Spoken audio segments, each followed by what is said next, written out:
Dun dun. Hey y'all, and welcome to Course News. It's better than reading the American pageant newspapers. First story up on our agenda is those about wilderness utopias. These establishments are focused around the ideas of cooperation and socialism. Hey Esha, what do you call a cult of foil? Illuminati?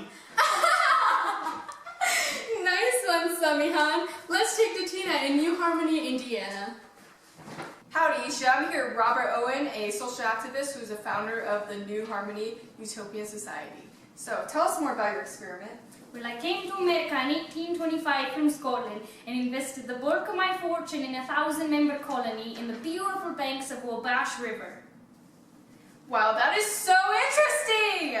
So, what are the major beliefs of the society? Well, I used to be a textile manufacturer way back in Scotland, but now I don't like machinery that much. I don't like religion that much either, and these villages are formed in unity and cooperation, and they've got a lot of community stuff in there. Wow, thank you for that enlightening message. Now back to you, Esha and Samihan. Thanks, Tina. Well, little does he know that Utopia soon turns into dystopia with the members' differences in opinion, government form, and religion in 1828. Tina has teleported to Brooks, Massachusetts. Hey, Tina.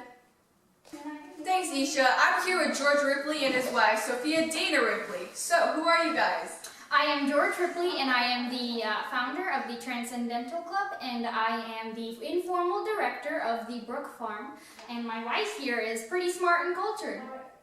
Oh, cool. So, what place is this? This is Brook Farm. It's founded on high thinking and plain living, and it's got 20 individuals, transcendentalists. And we got a ton of schools, too. So, what's this big word, transcending something?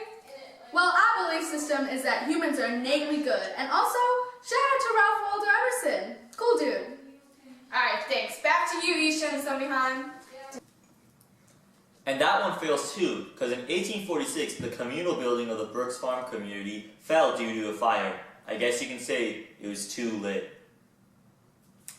Moving on, Nathaniel Hawthorne's Blissful Romance in 1852 is based on the community and feminist writer Margaret Fuller. You can buy this at our trade shack. Additionally, the Oneida community presents a different type of utopia, a religious one as well as a radical one. Tina's just arrived in New York, somehow. Alrighty, it's 1848. John Humphrey Noyes. Go. I'm John Humphrey Noyes. We're in a community of love, dude. I got 2 wives, these guys, tons of birth control, and the creation of the ultimate superior race. We also make steel traps and cutlery and baskets and silver plates, dude. You sure do. Back to you, Esha and Samihan. That one actually lasts for 30 years because of the capitalistic ventures. Good job, guys. Haha, let's turn back to the 1770s. Tina, how's the time traveling going? Oh, amazing! I'm here in New York with Mother Ann Lee. So, tell us about the shakers in your shake. Well, we originated in England in 1740 and we moved to upstate New York in 1774. We believe in hard work, simplicity, and celibacy. And we branched off from the Quakers in Pennsylvania. Thank you. Well, that's the end of Wilderness Utopias. Back to the studio. Thanks a lot, Tina. After this commercial break, we'll cover the dawn of scientific achievement.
pure science.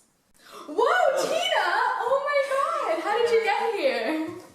Examples of a couple of these apparatuses are amateur inventor Jefferson's new type of plow, mathematician Nathaniel Bowdish's writings on navigation, and oceanographer Matthew F. Forey's writings on ocean and wind currents. These were all focused on promoting speed, safety, and economy. Basic science made many advances in the first half of the 19th century. Let's look at the biographies of some of the men who led this charge. First is Professor Benjamin Silliman. He is a chemist and geologist who worked at Yale. He's also the first person to distill petroleum and was a founder of the American Journal of Science. Next we have Louis Agassiz. He's a world-renowned biologist and is a scholar of world's natural history. Professor Asa Gray, also known as the Columbus of Botany, published over 350 books, monographs, and papers from his position at Harvard College. Lastly, we have John Audubon. John Audubon has painted many wild birds in the nature. He also published his book, Birds of America. His society cares a lot about bird protection. Too bad none of these guys specialized in medicine, because treatment back then was bloody awful. Literally! Maybe that's why life expectancy for the white man was about 40 years, and even less for African Americans. And bleeding out is still the most effective treatment for these diseases. Hey, let's do a live experiment. Hey, camera woman, come here for a second. Oh my god. Oh my god. Oh my god. Okay. Samihan, watch out. She's dying!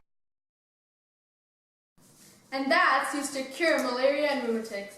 Causes include improper diet, eating too quickly, and awful sanitation. And treatments include fad dyes, lozenges, rubbing tumors with dead toads, alcohol, and very violent prescribed medicines. Surgery is also an option, but all the anesthesia you get is a swig of whiskey from those barbers/butchers/surgeons. You probably also lose a limb or something. Thankfully, the 1840s brought up laughing gas and ether as anesthesia. Hey guys, did you hear about the guy who got his whole left side cut off? He's alright now. Nice one, Samihan.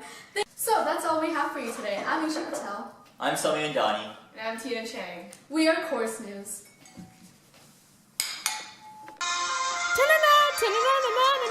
Dun dun dun dun.